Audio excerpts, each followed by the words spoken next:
A toddler falls into a gorilla habitat, and panic erupts. But instead of attacking, the grieving silverback does something that leaves everyone in shock, revealing the depths of animal emotion and maternal instinct. The gorilla habitat had always been a popular spot, but today something felt off. Zara, the usually lively silverback, wasn't engaging in her usual playfulness. She remained still at the far end, absent-mindedly chewing on a branch, her deep eyes lost in thought. Normally, she would swing, climb, and even playfully interact with visitors. But today, when the children called her name, she didn't so much as look in their direction. Outside the enclosure, the small group of humans enjoyed their antics. They laughed, and the adults carried their children on their shoulders for them to enjoy it better. Liam's mother tried to focus on the gorillas, but her restless toddler had other plans. "Liam, don't climb that," she warned. He didn't listen. His small fingers gripped the railing as he leaned forward, wide-eyed with wonder. Then he peeped into the enclosure. Seeing the creatures seemed to justify his disobedience in his little brain because his eyes grew wide, his tiny mouth formed an odd "oh," and he disobeyed even more by bending further. Then, disaster.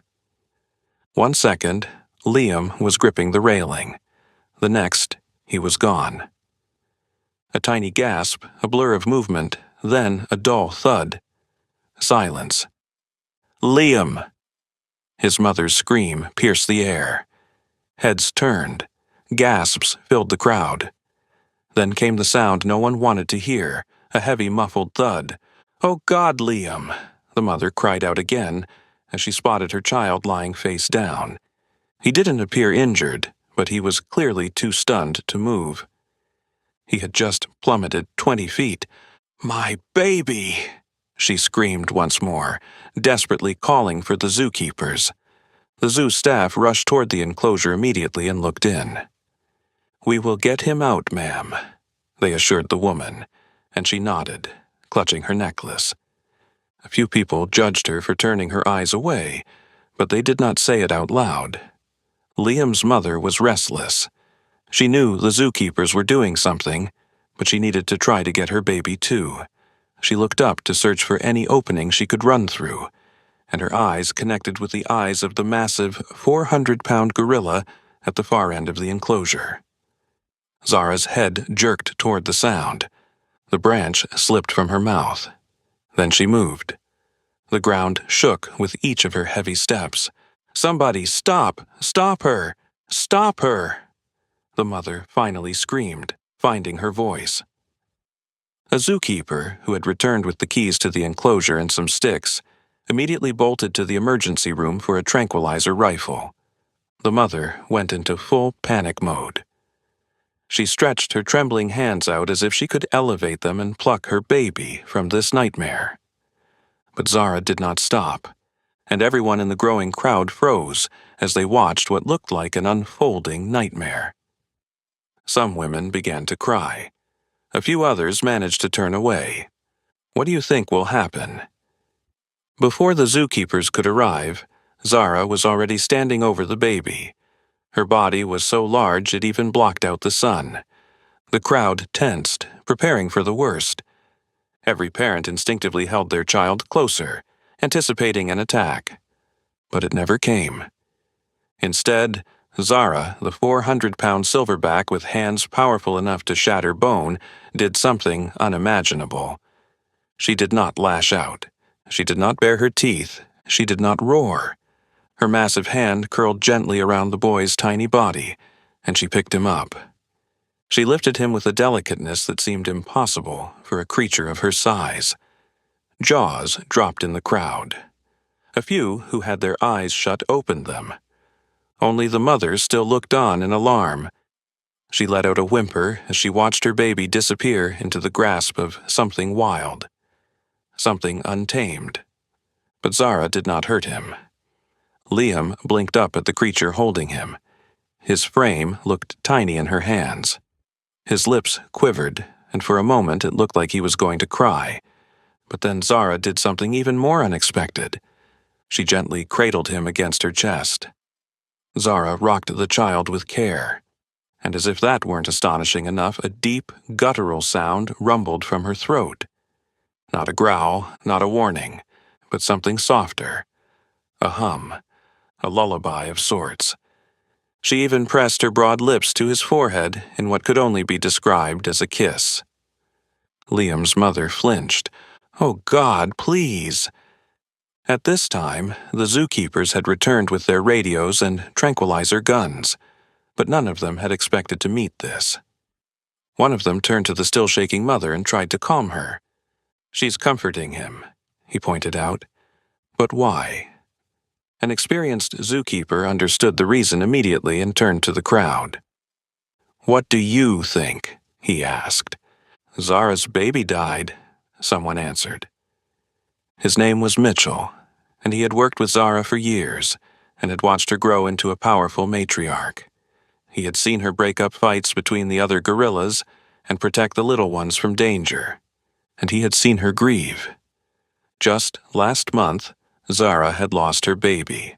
An illness had killed him, and she had carried the small, lifeless body for days, refusing to let go. When the zookeepers had finally managed to take it away, she went rogue. Since then, she had huddled in the corners of the enclosure, looking for something that was no longer there. Now, she thought she had found it. A new kind of silence settled on the crowd with that revelation. They all realized they were witnessing grief. The violent scene they had all anticipated quickly changed to a tragic one, and they all stared at Zara with pity. But the scene quickly changed again, from pity to worry, when they realized something else. She was not letting Liam go. For a fleeting moment, Zara filled them with hope. She moved toward the iron fence, and everyone held their breath, believing she was about to return the child. But instead, she turned and circled back again. The crowd anxiously urged the zookeepers to act, hoping they could gently persuade Zara to set Liam down. Yet the zookeepers knew they had to proceed with extreme caution. If they moved too quickly, if they startled her, she would feel threatened and fight back. And a mother protecting her child, whether human or beast, was the most dangerous thing in the world. Suddenly, Liam shifted and looked around. Then he made a sound. "Mama!" His mother couldn't hold it any longer, and she burst into tears. A zookeeper felt so sorry for her that he made a terrible mistake. Oh, he took a step toward the gate. "Sorry for the interruption." Before we continue with the story, I kindly ask you to like the video and subscribe to this channel. It is very important for us. Thank you very much. He did it slowly, but it was enough to cause havoc. What do you think the gorilla would do? Zara's head snapped up, and her lips pulled back, revealing ivory canines. Then she turned and ran away from them to the rocky part of the enclosure. The crowd gasped again, and Mitchell felt his stomach drop. No, not up. Anything but up. Then Zara began to climb. With a powerful push, she lifted herself to a higher ledge. "She's taking him!" someone cried out. Liam's mother broke into sobs. The mother's shriek sliced through the air. "No, please stop! Don't take my baby!" But Zara was swift. She climbed higher and higher, scaling the rocky ledge while clutching the child to her chest. "Zara, no!" one of the zookeepers shouted, but she did not stop. The higher she went, the more panic spread through the crowd. They knew, if Liam mistakenly slipped from her hands, he would not survive the fall. If she lost her grip or if he slipped. They refused to let the thought take hold. Mitchell's radio crackled to life. "We have a clear shot. Take her down." Mitchell hesitated, his fingers hovering over the button. Zara turned, and her dark eyes met his. They were pleading, but he shook his head. If they took Zara out, she would definitely drop Liam, and they couldn't have that.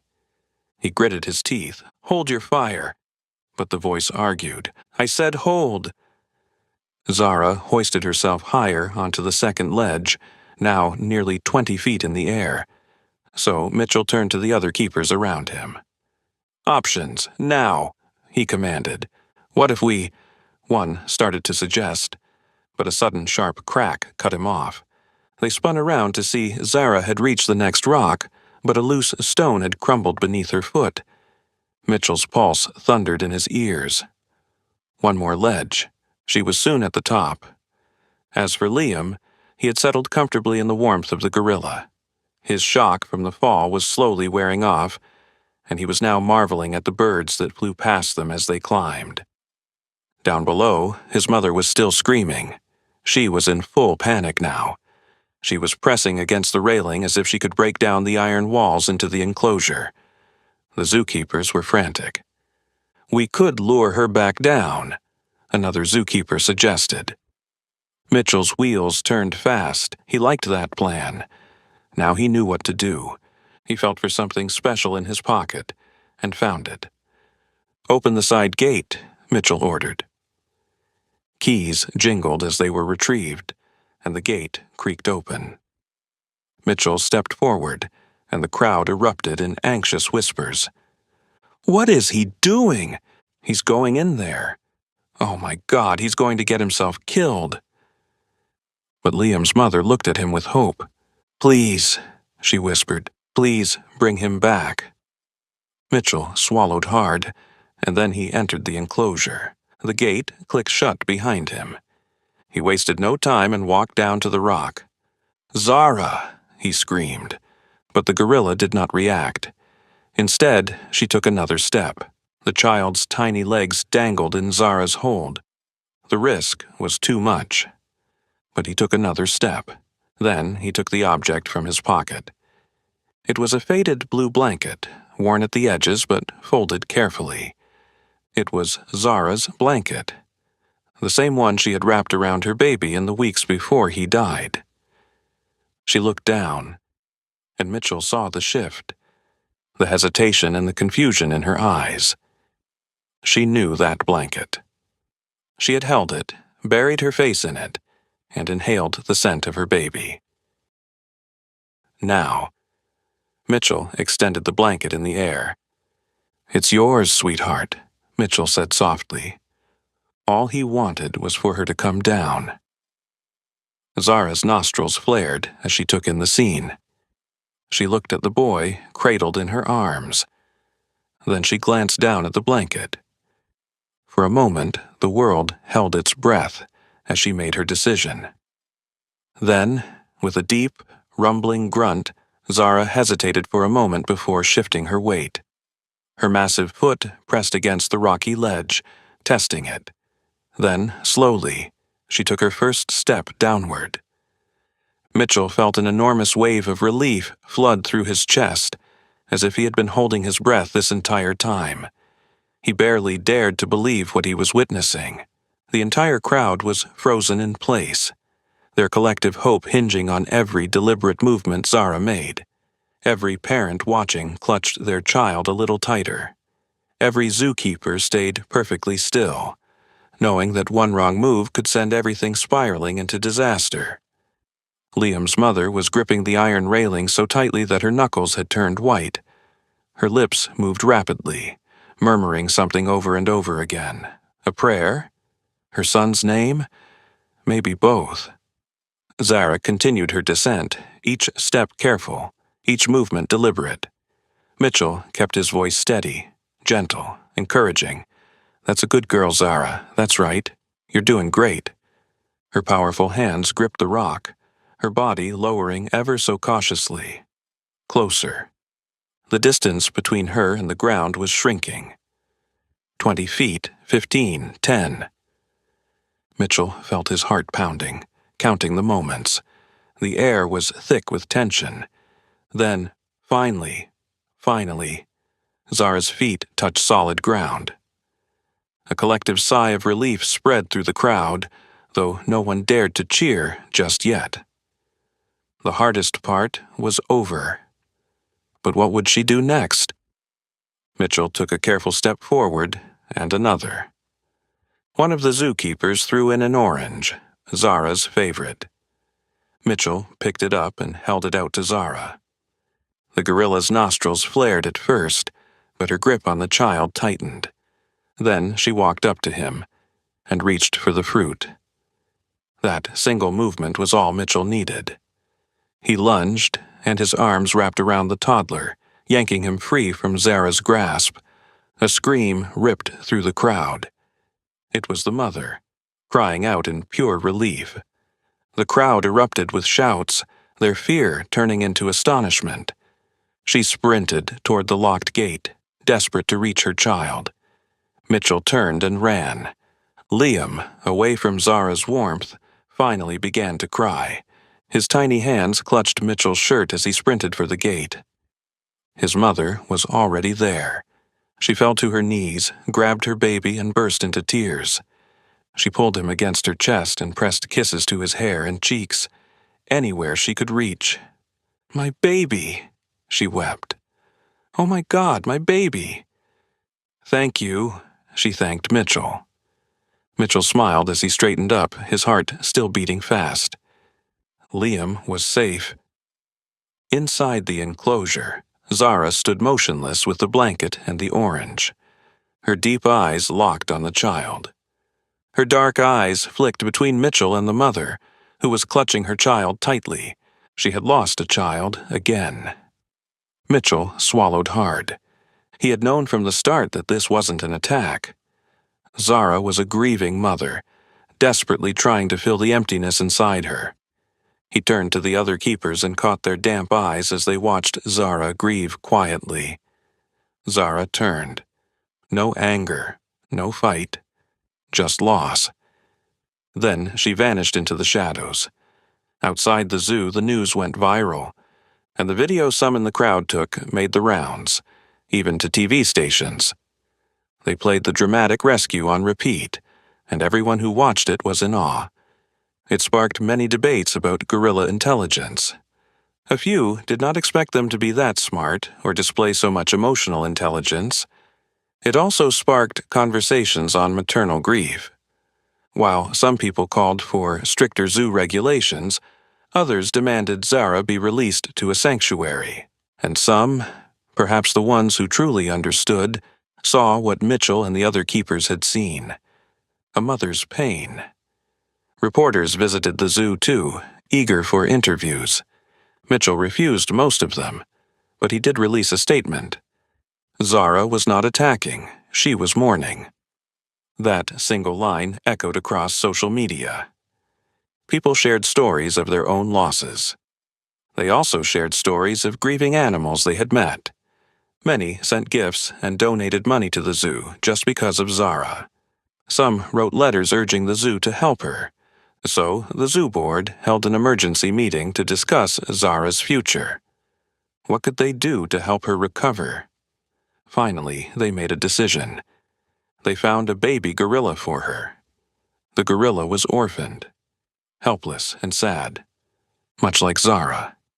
When the crate door opened and the small gorilla stumbled into the enclosure, Zara did not hesitate. She moved to the infant, and the baby let out a tiny, nervous sound. She reached out, pulled it close, and gave it a hug. The keepers exhaled in relief. It had worked. Some in the crowd wiped away tears. Zara was a mother once more. Her story reminds us of the profound pain that grief, especially the loss of a child, can bring.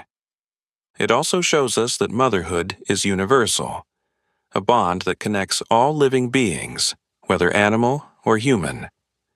Did you enjoy this story?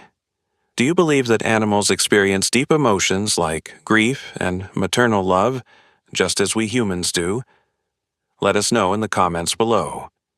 If you liked this story, don't forget to subscribe to the channel and give it a thumbs up. The pain of loss and the instinct to protect are universal feelings. Thank you so much for watching. See you in the next video. Have a fantastic day.